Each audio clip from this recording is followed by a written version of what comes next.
تو میزان عدل میں ایسے لوگوں کی گناہوں کا پلڑا بھاری ہوگا اور انہیں جہنم کی سزا سنا دی جائے گی۔ صالح نے قانون کی تفصیلی وضاحت کی۔ لیکن انسان تو ان دو انتہاؤں کے درمیان بھی ہوتے ہیں، ان کا کیا ہوگا؟ میں نے سوال کیا تو صالح نے جواب دیا، ہاں، ان دو انتہاؤں کے درمیان وہ لوگ ہیں جن کے پاس ایمان اور کچھ نہ کچھ عمل صالح کا سرمایہ بھی ہے، مگر وہ دنیا میں گناہ بھی کرتے رہے اور توبہ بھی نہیں کی۔ ایسے لوگوں کو اپنے گناہوں کی پاداش میں حشر کے دن کی سختی جھیلنی ہوگی، اس کے بعد نجات کا کوئی امکان پیدا ہوگا۔ آج جو لوگ میدان حشر میں پھنسے ہوئے ہیں وہ یا تو مجرمین ہیں جنہیں آخرکار جہنم میں پھینکا جائے گا، یا پھر وہ اہل ایمان ہیں جن کا دامن گناہوں سے داغدار ہے۔ سو جس کے گناہ جتنے زیادہ اور جتنے بڑے ہوں گے، آج کے دن اسے اتنا ہی خوار و خراب ہونا ہوگا۔ کم گناہ والوں کو حساب کتاب کے آغاز پر ہی نجات مل جائے گی، مگر جیسا کہ میں نے بتایا کہ دنیا کی زندگی کے سینکڑوں برس گزر چکے ہیں، ان لوگوں کو ابتدا میں نجات بھی ملی تو یہ حشر کی سختی دنیا کی 50 سالہ زندگی کے گناہوں کا نشہ حرم کرنے کے لیے بہت ہے، جبکہ جن کے گناہ زیادہ ہیں ان کو تو نہ جانے ابھی کتنے ہزار یا لاکھ سال اس سخت ترین ماحول کی شدت، سختی اور ہول جھیلنا ہوگا۔ صالح کی بات سن کر میں نے دل میں سوچا کہ دنیا میں گناہ کتنے معمولی لگا کرتے تھے، مگر آج یہ کس طرح مصیبت میں ڈھل گئے ہیں۔ کاش لوگ اپنے گناہوں کو چھوٹا نہ سمجھتے اور مستقل توبہ کو اپنا معمول بنا لیتے۔ وہ غیبت، چغلخوری، اسراف، نمود و نمائش، الزام و بہتان وغیرہ کو معمولی چیز نہ سمجھتے، خدا اور بندوں کے حقوق کی پامالی کو چھوٹا نہ خیال کرتے، اللہ کی نافرمانی سے بچتے اور رسول کریم صلی اللہ علیہ وآلہ وسلم کی پیروی کرتے، تو آج یہ دن نہ دیکھنا پڑتا جہاں ایک گناہ کی تھوڑی سی لذت سینکڑوں برس کی خواری میں بدل چکی ہے۔ پھر میں نے اس سے دریافت کیا، کیا اس وقت کسی کو یہ معلوم ہے کہ اس کی نجات ہوگی یا نہیں، اور ہوگی تو کس طرح ہوگی؟ صالح نے جواب دیا، یہی اصل مصیبت ہے، یہاں کسی کو نہیں معلوم کہ اس کا مستقبل کیا ہے، نجات کی کوئی امید ہے بھی یا نہیں، یہ کوئی نہیں جانتا سوائے اللہ تعالیٰ کے۔ اسی لیے رسول اللہ صلی اللہ علیہ وآلہ وسلم اور دیگر انبیاء مسلسل یہ دعا کر رہے تھے کہ حساب کتاب شروع ہو جائے، اس کے نتیجے میں اہل ایمان کو یہ فائدہ ہوگا کہ وہ مجرمین سے الگ ہو کر حساب کتاب کے بعد نجات پا جائیں گے۔ تم جانتے ہو آج کے دن انفرادی طور پر نہ کسی کے لیے زبان سے کوئی حرف نکالا جا سکتا ہے اور نہ اس کی کوئی گنجائش ہے، اور خوشی کی بات یہ ہے کہ رسول اللہ صلی اللہ علیہ وآلہ وسلم کی یہ دعا قبول ہو چکی ہے۔ یہ بات خلیفہ رسول ابو بکر صدیق نے تمہیں خود بتائی تھی، مگر ابھی تک تو حساب کتاب شروع ہوتا نظر نہیں آتا۔ میں نے حیرت سے پوچھا تو صالح بولا، دعا قبول ہوئی ہے، مگر اس پر عمل درآمد اللہ تعالیٰ اپنی حکمت و مصلحت کے تحت ہی کریں گے۔ ہو سکتا ہے کہ ابھی تک پوری دنیا سے لوگ قبروں سے نکلنے کے بعد یہاں پہنچے ہی نہ ہوں۔ کیا مطلب؟ لوگ اتنے برسوں میں بھی یہاں تک نہیں آئے؟ تمہارا کیا خیال ہے کہ آج لوگ ہوائی جہاز، ریلوں، بسوں اور موٹروں میں بیٹھ کر یہاں تک آئیں گے؟ آج سب پیدل دوڑتے آ رہے ہیں۔ اسرافیل کے سور نے لوگوں کو اسی سمت آنے کے لیے مجبور کر دیا تھا۔ آج سمندر پاٹ دیے گئے ہیں، پہاڑ ڈھا دیے گئے ہیں، اس لیے لوگ سیدھا یہاں آ رہے ہیں، مگر ظاہر ہے پیدل آتے ہوئے وقت تو لگے گا۔ البتہ صالحین کے ساتھ فرشتے تھے جو انہیں فوراً یہاں لے آئے۔ بہرحال جب تک حساب کتاب شروع نہیں ہوتا ہم یہاں موجود لوگوں کے احوال دیکھ لیتے ہیں۔ ویسے شاید تم اسی مقصد کے لیے یہاں آئے تھے۔ صالح نے یہ الفاظ کہے اور میرے جواب کا انتظار کیے بغیر میرا ہاتھ تھامے آگے بڑھنے لگا۔ اس وقت شدید گرمی سے چہرے تپ رہے تھے، ہر طرف گرد و غبار اڑ رہا تھا، لوگ گروہوں کی شکل میں اور تنہا ادھر سے ادھر پریشان گھوم رہے تھے۔ میری متلاشی نظریں اپنے کسی شناسا کو تلاش کر رہی تھیں، مگر کہیں کوئی شناسا صورت نظر نہیں آ رہی تھی۔ اچانک ایک طرف سے ایک لڑکی نمودار ہوئی اور قبل اس کے کہ میں اس کی شکل دیکھ پاتا وہ میرے قدموں پر گر کر بے بسی سے رونے لگی۔ میں نے قدرے پریشانی سے صالح کی سمت دیکھا۔ اس نے سپاٹ لہجے میں لڑکی سے کہا، کھڑی ہو جاؤ۔ اس کے لہجے میں نہ جانے کیا تھا کہ میری ریڑھ کی ہڈی میں سنسناہٹ ہونے لگی۔ لڑکی بھی سہم کر کھڑی ہو گئی۔ میں نے اس کا چہرہ دیکھا۔ یہ چہرہ خوف، اندیشے اور غم کے سایوں سے سیاہ پڑ چکا تھا۔ چہرے اور بالوں پر مٹی پڑی ہوئی تھی، پیاس کے مارے ہونٹوں پر پپڑیاں جمی ہوئی تھیں اور وحشت زدہ آنکھوں میں خوف و دہشت کا رنگ چھایا ہوا تھا۔ کرب کی ایک لہر میرے وجود کے اندر اتر گئی۔ میں نے اس چہرے کو جب پہلی بار دیکھا تھا تو بے ساختہ چشم بددور کہا تھا۔ میدہ شہاب گورا رنگ، کھڑا کھڑا ناک نقشہ، کتابی چہرہ، گلابی ہونٹ، نیلی آنکھیں اور گہرے سیاہ بال۔ خدا نے اس چہرے کو قدرتی حسن سے اس طرح نوازا تھا کہ زیب و زینت کی اسے حاجت نہ تھی، مگر آج یہ چہرہ بالکل بدل چکا تھا۔ ماضی کا جمال روز حشر کے حزن و ملال کی تہ میں کہیں دفن ہو چکا تھا۔ سراپا حسرت، سراپا وحشت، سراپا اذیت اور مجسم ندامت، یہ وجود کسی اور کا نہیں، میرے چہیتے بیٹے جمشید کی بیوی اور اپنی بڑی بہو ہما کا تھا، جو حسرت و یاس کی ایک زندہ تصویر بن کر میرے سامنے کھڑی تھی۔ ابو جی مجھے بچا لیجئے، میں بہت تکلیف میں ہوں، یہاں کا ماحول مجھے مار ڈالے گا۔ میں نے ساری زندگی کوئی تکلیف نہیں دیکھی، مگر لگتا ہے کہ اب میری زندگی میں کوئی آسانی نہیں آئے گی۔ اللہ کے واسطے مجھ پر رحم کیجئے، آپ اللہ کے بہت محبوب بندے ہیں، مجھے بچا لیجئے۔ یہ کہتے ہوئے ہما ہچکیاں لے کر رونے لگی۔ جمشید کہاں ہے؟ میں نے ڈوبے ہوئے لہجے میں دریافت کیا۔ وہ یہیں تھے، وہ بھی آپ کو ڈھونڈ رہے ہیں، مگر یہ اتنی بڑی جگہ ہے اور اتنے سارے لوگ ہیں کہ کسی کو ڈھونڈنا ناممکن ہے۔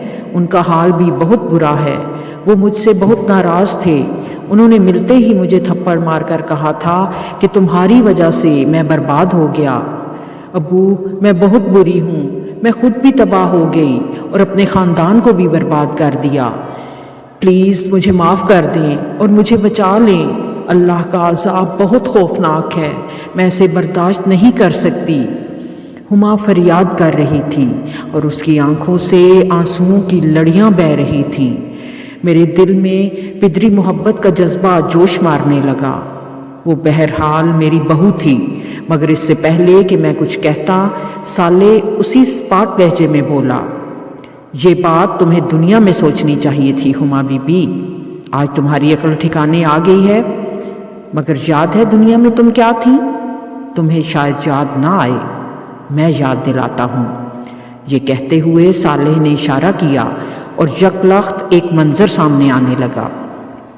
یہ جمشید اور ہما کا کمرہ تھا۔ مجھے لگا کہ میرے ارد گرد کا ماحول غائب ہو چکا ہے اور میں اسی کمرے میں ان دونوں کے ہمراہ موجود ہوں اور براہ راست سب کچھ دیکھ اور سن رہا ہوں۔ جمشید، میں اب اس ملک میں نہیں رہ سکتی، اب ہمیں کسی ویسٹرن کنٹری میں شفٹ ہو جانا چاہیے۔ ڈریسنگ ٹیبل کے سامنے بیٹھی ہما نے اپنے کٹے ہوئے بالوں کو برش کرتے ہوئے کہا۔ جمشید بیڈ پر لیٹا ٹی وی دیکھ رہا تھا، اس نے کوئی جواب نہیں دیا۔ تم نے سنا جمشید میں نے کیا کہا؟ یس، میں نے سن لیا، لیکن میرا پورا خاندان یہاں ہے، میں انہیں چھوڑ کر کیسے جاؤں؟ بالکل ویسے ہی جیسے تم ان کا گھر چھوڑ کر میرے ساتھ الگ ہو چکے ہو۔ یہاں کی بات اور ہے، میں ہفتے میں ایک دفعہ جا کر ان سے مل تو لیتا ہوں، دوسرا یہ کہ فورن ٹرپ تو ہم ہر سال ہی کر لیتے ہیں، پھر ہمیں باہر شفٹ ہونے کی کیا ضرورت؟ نہیں، اب بچے بڑے ہو رہے ہیں، میں چاہتی ہوں کہ ان کی پرورش باہر ہی ہو۔ لیکن میں یہ چاہتا ہوں کہ میرے بچے میرے ماں باپ کی صحبت کا فائدہ اٹھائیں۔ میں تو اپنے ماں باپ کی نیکی کا کوئی حصہ نہیں پا سکا، لیکن کم از کم میری اولاد تو نیک ہو۔ انہی کی صحبت سے تو میں اپنی اولاد کو بچانا چاہتی ہوں۔ میرے ایک بچے کو بھی اپنے ددحال کی ہوا لگ گئی تو ان کی زندگی خراب ہو جائے گی۔ اس کے ساتھ ہی فون کی گھنٹی بجی۔ جمشید نے فون اٹھایا۔ دوسری طرف سے کچھ کہا گیا۔ جمشید نے اچھا کہہ کر ریسیور نیچے رکھا اور ہما کو مخاطب کر کے کہا، تمہارے پاپا ہمیں نیچے بلا رہے ہیں۔ پھر ہما کی بات کا جواب دیتے ہوئے بولا، تم آخر میرے ماں باپ کے بارے میں اتنی نیگیٹو کیوں ہو؟ انہوں نے میری خوشی کی خاطر تمہیں بہو کے طور پر قبول کیا، حالانکہ تمہارے انداز و اطوار انہیں بالکل پسند نہ تھے۔ تم مجھے لے کر الگ ہو گئی، تب بھی انہوں نے برا نہیں مانا۔ بس رہنے دو، ہما تنک کر بولی۔ انہیں میرے انداز و اطوار ناپسند تھے، مگر تم میرے عشق میں دیوانے ہو رہے تھے، اس لیے انہوں نے مجبوراً تمہیں مجھ سے شادی کی اجازت دی۔ تم ان سے الگ ہو کر یہاں زیادہ اچھی زندگی گزار رہے ہو، پاپا کے بزنس میں شریک ہو، کروڑوں میں کھیلتے ہو۔ جمشید، مجھ سے شادی کر کے تم سراسر فائدے میں رہے ہو، تم نے کوئی نقصان نہیں اٹھایا۔ پتہ نہیں کیوں تمہاری باتیں سن کر کبھی کبھی ابو کی یاد آ جاتی ہے کہ نفع نقصان کا فیصلہ آخرت کے دن ہوگا۔ یار یہ فضول مذہبی باتیں ختم کرو، مجھے ان سے چڑ آتی ہے۔ کوئی قیامت وغیرہ نہیں آنی، لاکھوں برس سے دنیا کا سسٹم ایسے ہی چل رہا ہے۔ ویسے فار یور کائنڈ انفارمیشن، میرے پاپا نے اپنے پیر صاحب سے یہ گارنٹی لے رکھی ہے کہ قیامت میں وہ انہیں بخشوا دیں گے۔ ان کو بہت پیسہ دیتے ہیں میرے پاپا۔ ہاں، ہم جس طرح ناجائز منافع خوری، قانون کی خلاف ورزی اور دیگر حرام ذرائع سے پیسہ کماتے ہیں، اس کو کہیں تو پاک کرنا ہوگا۔ مجھے سب معلوم ہے، تمہارے پاپا اور چودھری مختار صاحب کئی بزنس میں پارٹنرز ہیں اور 2 نمبر کے ہتھ کنڈوں سے پیسہ کماتے ہیں۔ اچھا، اتنا ہی حلال حرام کا خیال ہے تو چھوڑ دو پاپا کا بزنس تو چھوڑ دوں، مگر تمہیں کیسے چھوڑوں؟ مجھے معلوم ہے کہ اس کے بعد جاب کرنے سے نہ تمہارے خرچے پورے ہوں گے اور نہ میں تمہارا لیونگ سٹینڈرڈ مینٹین کر سکوں گا۔ تمہارے عشق نے مجھے کہیں کا نہ چھوڑا، وگرنہ میں جس خاندان سے ہوں وہاں حلال اور حرام ہی سب کچھ ہے۔ اسی لیے اتنی مڈل کلاس زندگی گزار رہے ہیں وہ لوگ۔ اچھا ہوا تم میرے ساتھ آ گئے، وگرنہ اپنے بھائیوں کی طرح وہی موٹر سائیکل پر گھومتے یا 800 سی سی گاڑی چلاتے اور کسی فلیٹ میں سڑی ہوئی زندگی گزار کر مر جاتے۔ زندگی اچھی گزاریں یا بری، مرنا تو ہمیں ہے، پتہ نہیں آخرت میں ہمارے ساتھ کیا ہوگا۔ بے فکر رہو، کچھ نہیں ہوگا، وہاں بھی ہم ٹھاٹھ سے رہیں گے۔ میرے پاپا کے پیر صاحب کے سامنے تو تمہارے اللہ میاں بھی کچھ نہیں بول سکتے۔ کلمہ کفر تو مت بکو، اور اللہ میرا کہاں رہا ہے؟ جب میں اللہ کا نہیں رہا تو وہ میرا کیسے رہے گا؟ یہ جملہ کہتے ہوئے جمشید کا لہجہ بھرا گیا اور اس کی آنکھوں میں نمی آ گئی، مگر ہما اس کے بہتے ہوئے آنسوؤں کو نہ دیکھ سکی۔ اس کا سارا دھیان آئینے کی طرف تھا۔ اب وہ اپنے میک اپ سے فارغ ہو چکی تھی، اس لیے ڈریسنگ ٹیبل کے سامنے سے اٹھتے ہوئے بولی، اچھا چھوڑو یہ فضول باتیں، نیچے چلو، پاپا انتظار کر رہے ہوں گے۔ صالح نے دوبارہ اشارہ کیا اور منظر ختم ہو گیا، لیکن ساتھ ہی ہما کی ہر امید کو بھی ختم کر دیا۔ صالح نے اسی سفاک اور قاتل لہجے میں سختی کے ساتھ کہا، تم نے دیکھا، تمہاری زبان سے نکلا ہوا ایک ایک لفظ ریکارڈ کر لیا گیا ہے۔ تو جاؤ ہما بی بی، اپنے پیر صاحب کو ڈھونڈو جو تمہیں بخشوا سکتے ہیں اور جن کے سامنے اللہ تعالیٰ بھی۔ صالح نے جملہ تو ادھورا چھوڑ دیا، مگر ہما کے الفاظ دہراتے وقت اس کے لہجے میں جو غضب آ گیا تھا اس سے میں خود دہل کر رہ گیا۔ ہما بھی بری طرح خوفزدہ ہو گئی۔ اس سے پہلے کہ صالح کچھ اور کہتا، وہ روتی چیختی ہوئی وہاں سے بھاگ گئی۔ اس منظر میں جمشید کو دیکھ کر میری حالت بھی ڈاواں ڈول ہو چکی تھی۔ ظاہر ہے جبکہ ہما کی طرح وہ بھی اس سختیوں بھرے میدان میں پریشان حال پھر رہا ہوگا۔ میں سوچ رہا تھا کہ جمشید اسی حال میں میرے سامنے آ گیا تو میں کیا کروں گا۔ میں اسی سوچ میں غلطاں تھا کہ صالح نے میری کمر تھپتھپا کر کہا، آؤ چلتے ہیں۔ نہ جانے اس تھپکی میں کیا بات تھی کہ میں نے محسوس کیا کہ میرے اوپر طاری ہونے والی پریشانی کی کیفیت بہت ہلکی ہو گئی ہے۔ میں قدرے بشاشت سے اس کے ساتھ چلنے لگا۔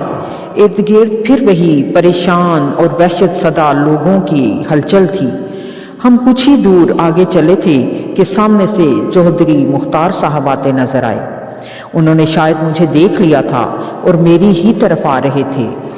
چوہدری صاحب میرے بیٹے جمشید کے سسر کے بزنس پارٹنر تھے۔ اس حیثیت میں میری ان سے رسمی واقفیت تھی۔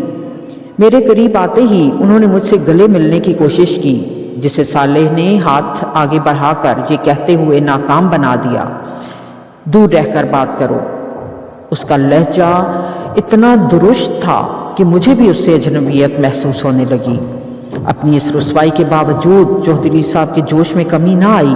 وہ کہنے لگے، مجھے یقین تھا عبداللہ صاحب آپ مجھے ڈھونڈتے ہوئے ضرور آئیں گے۔ آپ کو یاد ہے عبداللہ صاحب، میں نے ایک مسجد تعمیر کرائی تھی جس میں آپ بھی نماز پڑھا کرتے تھے۔ اس کے علاوہ بھی میں غریبوں مسکینوں کی مدد کیا کرتا تھا۔ مجھے یاد ہے چوہدری صاحب، میں نے دھیرے سے انہیں جواب دیا۔ بس تو اب آپ میری سفارش کر دیجئے۔ میں بہت دیر سے پریشان گھوم رہا ہوں، یہاں تو جس کو دیکھو اپنی ہی پڑی ہے، نہ کوئی کچھ بتاتا ہے نہ سیدھے منہ بات کرتا ہے۔ یہ آخری بات کہتے ہوئے انہوں نے بے اختیار صالح کی طرف دیکھا۔ میں نے بھی گردن گھما کر صالح کی طرف دیکھا۔ اس نے لمحہ بھر کے لیے مجھے دیکھا اور پھر چوہدری صاحب کے چہرے پر نظریں گاڑتے ہوئے بولا، آپ نے مسجد ضرور بنوائی تھی، مگر اللہ تعالیٰ کے لیے نہیں بلکہ اپنی نیک نامی کے لیے۔ جب پیسے اللہ کو دیے جاتے ہیں تو گردن جھکی ہوتی ہے، ہاتھ بندھے ہوتے ہیں، لہجہ پست ہوتا ہے اور دل میں عاجزی اور خوف ہوتا ہے، مگر آپ کے معاملے میں ایسا نہیں تھا۔ آپ اپنا نام چاہتے تھے، سو دنیا میں نام ہو گیا۔ اب تو آپ کو حساب دینا ہوگا کہ یہ پیسہ کمایا کس طرح تھا۔ اور ہاں، اچھے کاموں پر تو آپ کبھی کبھار ہی پیسے خرچ کیا کرتے تھے۔ یہ کیوں نہیں بتاتے کہ ملک کی ایک مشہور اداکارہ کا قرب خریدنے کے لیے آپ نے کروڑوں روپے خرچ کیے تھے؟ آپ کے کھاتے میں زنا کا گناہ ہے، ایک دفعہ کا نہیں، بار بار کا گناہ، الگ الگ عورتوں کے ساتھ زنا کا گناہ۔ ملک کی مشہور اداکاراؤں اور فیشن ماڈلز کے ساتھ آپ کے تعلقات تھے۔ خرچ کو تو چھوڑیے، آپ کی تو آمدنی میں بھی رزق حرام کی وافر ملاوٹ تھی۔ آپ ملاوٹ کرتے تھے، ذخیرہ اندوزی کرتے تھے، لوگوں کو حد سے زیادہ منافع لے کر چیزیں فروخت کرتے تھے۔ بجلی چوری، دھوکہ دہی، ملازمین کے حق میں ڈنڈی مارنا، یہ آپ کے کاروبار کے بنیادی اصول تھے۔ اپنی ترقی کی انتہا پر پہنچ کر آپ نے ایک میڈیا گروپ بنا لیا تھا، جس کے ایک ٹی وی چینل پر آپ لوگوں کو خوش کرنے والے مذہبی پروگرام دکھاتے اور دوسرے پر آرٹ اور انٹرٹینمنٹ کے نام پر معاشرے میں حیا باختہ رویے عام کرتے تھے۔ آپ جانتے تھے کہ دنیا میں کامیابی کا راز لوگوں کو خوش کرنا ہے۔ کاش آپ یہ جان لیتے کہ دنیا اور آخرت میں کامیابی کا راز لوگوں کو نہیں، خدا کو خوش کرنا ہے۔ صالح بے تکان بول رہا تھا اور الفاظ اس کی زبان سے تیر بن کر نکل رہے تھے۔ ان کا سامنا کرنا چوہدری صاحب کے لیے ممکن نہ تھا، مگر ان کے لیے کوئی جائے فرار نہ تھی۔ وہ گردن جھکائے سنتے رہے۔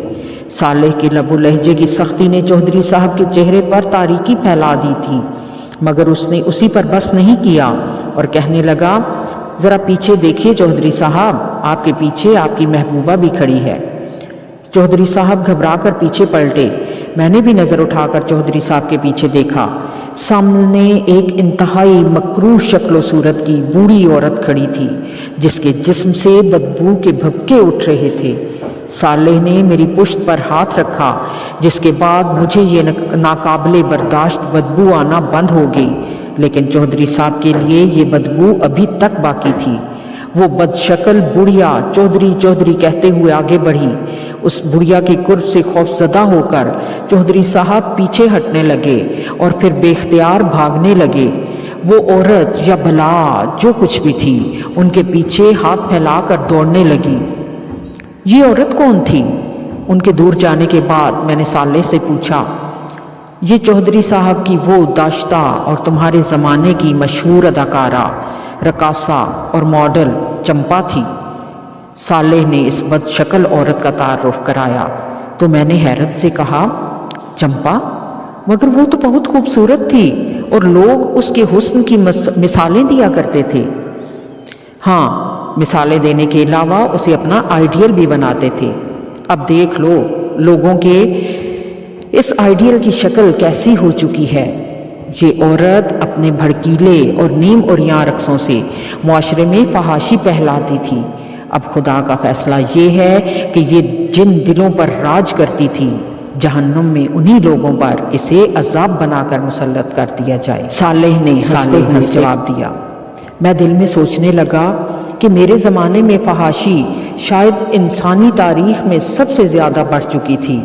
ٹیلی ویژن نے گھر گھر اس طرح کی اداکاراؤں کے جلوے بکھیر دیے تھے۔ اس دور کے تمام معاشروں نے فحاشی اور عریانی پھیلانے والی ایسی خواتین کو عزت کے بلند ترین مقام پر بٹھا دیا تھا۔ فلمی اداکاروں اور ٹی وی چینلز کے مالکان کے نزدیک وہ عورتیں مال کمانے کا سب سے سستا اور آسان ذریعہ تھیں، جن کے فحش رقصوں، دلربا اداؤں اور کم لباسی کو بیچ کر یہ لوگ اپنی دولت میں اضافہ کیا کرتے تھے۔ نوجوان ان کے دیوانے تھے اور اپنی ہونے والی بیویوں میں ان کی صورتیں اور نخرے تلاش کرتے تھے۔ لڑکیاں انہی کے انداز و لباس کی کاپی کر کے خود کو سنوارا کرتی تھیں۔ انہی کی وجہ سے شریف مگر عام شکل و صورت والی کتنی ہی لڑکیاں معاشرے میں بے وقت ہو گئی تھیں۔ ان میں سے کتنی تھیں جو اپنے آنگن میں بہاروں کی راہ تکتے تکتے سفید بالوں کی خزاں رت تک جا پہنچتیں، اور کتنی تھیں جو معاشرے کی ناقدری کے داغ کو اپنی شرافت کی چادر میں چھپائے دنیا سے رخصت ہو جاتی تھیں۔ میرے چہرے پر دکھ کے آثار واضح تھے۔ یہ آثار صالح نے پڑھ لیے تھے۔ وہ میرا ہاتھ تھامے خاموشی سے ایک طرف بڑھنے لگا، پھر کچھ دیر بعد ایک جگہ ٹھہر کر بولا، خدا نے تمہارے دکھوں کو دور کرنے کا ایک انتظام کیا ہے، مگر بہتر ہوگا اسے دیکھنے سے قبل گزری ہوئی دنیا کا یہ منظر بھی دیکھ لو۔ اس کی زبان سے یہ الفاظ نکلے ہی تھے کہ میرے سامنے ایک منظر فلم سکرین کی طرح چلنے لگا۔ مجھے لگا کہ میں اس منظر کا ایک حصہ ہوں اور بیان ہوئے بغیر بھی ہر حقیقت سمجھ رہا ہوں۔ صبح کی روشنی کھڑکی پر پڑے پردوں کو خاطر میں نہ لاتے ہوئے کمرے کے اندر داخل ہونے لگی تھی۔ کالج جانے کا وقت ہو رہا تھا، مگر شائستہ کی ہمت نہیں ہو رہی تھی کہ اس سردی میں بستر سے نکلے اور کالج جانے کی تیاری کرے۔ وہ عام طور پر فجر کی نماز پڑھ کر کچھ دیر مطالعہ کرتی تھی اور پھر کالج کی تیاری، مگر آج وہ نماز پڑھ کر دوبارہ بستر میں لیٹ گئی تھی۔ کل رات ہی سے اس کی طبیعت ناساز تھی۔ نہیں، مجھے کالج جانا ہوگا ورنہ اسٹوڈنٹس کا بہت نقصان ہوگا، اور پھر امی ابو کے لیے ناشتہ بھی تو بنانا ہے، اس نے دل میں سوچا اور ہمت کر کے بستر سے اٹھ گئی۔ دھیرے سے چلتے ہوئے وہ برابر والے کمرے کی طرف گئی جو اس کے والدین کا تھا۔ اس نے آہستہ سے دروازہ کھول کر دیکھا، وہ دونوں گہری نیند سو رہے تھے۔ اس کے چہرے پر ایک اطمینان بخش مسکراہٹ آ گئی۔ شائستہ نے اپنی ساری زندگی اپنے گھرانے کے نام کر دی تھی۔ اس کے والد اس کے بچپن ہی میں معذور ہو گئے تھے۔ وہ 3 بہنوں میں سب سے بڑی تھی۔ والدہ نے سلائی کر کے بمشکل تمام انہیں پڑھایا تھا۔ تعلیم مکمل کر کے اس نے پہلے اسکول اور پھر ایک پرائیویٹ کالج میں پڑھانا شروع کر دیا۔ وہ اس کے خواب دیکھنے کے دن تھے۔ وہ بہت خوبصورت تو نہیں تھی، لیکن نوجوانی خود ایک حسن ہوتی ہے، مگر اس کی زندگی میں نوجوانی کا مفہوم بس ایک ذمہ داری تھا جس میں خوابوں اور خواہشوں کی کوئی گنجائش نہ تھی۔ گھر کا خرچہ، والد کا علاج، مکان کا کرایہ اور چھوٹی بہنوں کی تعلیم۔ دونوں چھوٹی بہنیں خوش شکل تھیں، بڑی ہوئیں تو آنے والے ہر رشتے کا رخ انہی کی طرف تھا۔ شائستہ راہ کی دیوار نہیں بنی اور خوشی خوشی بہنوں کو ان کے گھر آباد کر دیا۔ یہ ذمہ داریاں پوری کرتے کرتے اس کی جوانی ڈھلتی چلی گئی اور اب وہ اپنے بوڑھے والدین کا بوجھ اٹھانے کے لیے تنہا رہ گئی تھی۔ ان حالات میں اس کا سہارا اللہ کی ذات تھی۔ اسے خدا سے بہت شدید محبت تھی، اتنی محبت کہ زندگی کی کسی محرومی نے اس کے اندر تلخی نہیں آنے دی۔ وہ نماز روزے کی پابند تو بچپن سے ہی تھی، مگر خدا کی محبت کی یہ مٹھاس اسے اس کے روحانی استاد عبداللہ صاحب کی کتابیں پڑھ کر ملی تھی، اور اب یہ اس کی زندگی کا مشن تھا کہ وہ خدا کی بندگی اور محبت کی یہ مٹھاس اپنے نوجوان طلبہ تک منتقل کرے۔ وہ ایک بہترین استاد تھی اور اس کے طلبہ اس کی بہت عزت کرتے تھے، اسی لیے وہ اس کی باتیں ہمیشہ توجہ سے سنتے اور شائستہ شوق سے انہیں پڑھاتی تھی۔ مگر آج نہ جانے کیوں اس کا دل بہت اداس تھا۔ شاید طبیعت کی خرابی کا اثر تھا کہ وہ ڈپریشن کی کیفیت میں تھی۔ ناشتے سے فارغ ہو کر وہ آئینے کے سامنے کھڑی کالج جانے کے لیے تیار ہو رہی تھی۔ اس نے اپنے چہرے کو غور سے دیکھا۔ ڈھلتی جوانی کے سارے اثرات اب ظاہر ہو رہے تھے۔ وہ ایک کرب کے ساتھ مسکرائی اور خود کو مخاطب کر کے دھیرے سے بڑبڑائی، شائستہ تم ہار گئیں، تمہارے حصے میں تنہائیوں کے سوا کچھ نہیں آیا۔ یہ کہتے ہوئے اس کی آنکھیں بند ہو گئیں۔ شاید یہ اس کا اعتراف شکست تھا، مگر اسی لمحے استاد عبداللہ کی ایک بات اس کے کانوں میں گونجنے لگی، جو خدا سے سودا کرتا ہے وہ کبھی نقصان نہیں اٹھاتا۔ ایک مسکراہٹ کے ساتھ اس نے آنکھیں کھولی اور ٹھہرے ہوئے لہجے میں بولی، دیکھتے ہیں، دیکھ لیں گے، اب وقت ہی کتنا بچا ہے۔ منظر ختم ہو گیا۔ میں نے صالح کی سمت دیکھ کر کہا، میں تو اس لڑکی کو نہیں جانتا۔ اب جان لو گے، ویسے تم جو کچھ لکھتے تھے وہ بہت دور تک جاتا تھا، صالح نے جواب دیا اور ساتھ ہی میرا ہاتھ تھامے ایک سمت چلنے لگا۔ تھوڑی دیر بعد ہم ایک ایسی جگہ پہنچے جہاں ویسے ہی سخت گیر فرشتے نظر آئے جیسے عرش کی سمت عام لوگوں کو بڑھنے سے روکنے کے لیے کھڑے تھے، مگر صالح کو دیکھ کر انہوں نے ہمارا راستہ چھوڑ دیا۔ ذرا دور چل کر ہمارے سامنے ایک دروازہ آ گیا۔ صالح نے دروازہ کھولا اور میرا ہاتھ تھامے اندر داخل ہوا۔ یہ دروازہ ایک دوسری دنیا کا دروازہ تھا، کیونکہ اس کی دوسری طرف حشر کے پریشان کن ماحول کے برعکس منظر پھیلا ہوا تھا۔ میں بے اختیار بولا، صالح ہم واپس نبیوں کے کیمپوں کی طرف تو نہیں آ گئے؟ اس نے مسکرا کر کہا، ہاں، تمہارا دکھ تو یہیں آ کر دور ہو سکتا ہے۔ ہم چلتے ہوئے ایک شاندار خیمے کے قریب پہنچے۔ اس کے دروازے پر ایک انتہائی باوقار اور پر نور چہرے والے ایک صاحب کھڑے تھے۔ یہ میرے لیے بالکل اجنبی تھے۔ قریب پہنچ کر صالح نے ان سے میرا تعارف کروایا۔ یہ عبداللہ ہیں، محمد رسول اللہ صلی اللہ علیہ وآلہ وسلم کی امت کے آخری دور کے امتی، اور آپ نحور ہیں، یرمیہ نبی کے انتہائی قریبی ساتھی۔ نحور آپ انہی سے ملنا چاہ رہے تھے نا؟ یہ ایک عظیم پیغمبر کے صحابی کا مجھ سے تعارف بھی تھا اور یہ وضاحت بھی کہ میں یہاں کیوں موجود ہوں۔ میں نے نحور سے مصافحہ کے لیے ہاتھ بڑھایا، لیکن انہوں نے پرجوش انداز میں مجھے اپنے گلے سے لگا لیا۔ میں نے اسی حال میں ان سے کہا، یرمیہ نبی سے ملاقات کا شرف تو مجھے ابھی تک حاصل نہیں ہوا، لیکن آپ سے ملنا بھی کسی اعزاز سے کم نہیں ہے۔ یرمیہ نبی کے حالات اور زندگی میں میرے لیے ہمیشہ بڑی رہنمائی رہی، مجھے ان سے ملنے کا بہت اشتیاق ہے۔ یہ کہتے ہوئے میرے ذہن میں بنی اسرائیل کے اس عظیم پیغمبر کی زندگی گھوم رہی تھی۔ 6 صدی قبل مسیح میں بنی اسرائیل بدترین اخلاقی انحراف کا شکار تھے، اور اسی بنا پر اپنے زمانے کی سپر پاور عراق کے حکمران بخت نصر کے ہاتھوں سیاسی مغلوبیت کے خدائی عذاب میں مبتلا ہو چکے تھے، مگر ان کے لیڈروں نے قوم کی اصلاح کرنے کی بجائے ان کے ہاں سیاسی غلبے کی سوچ عام کر دی۔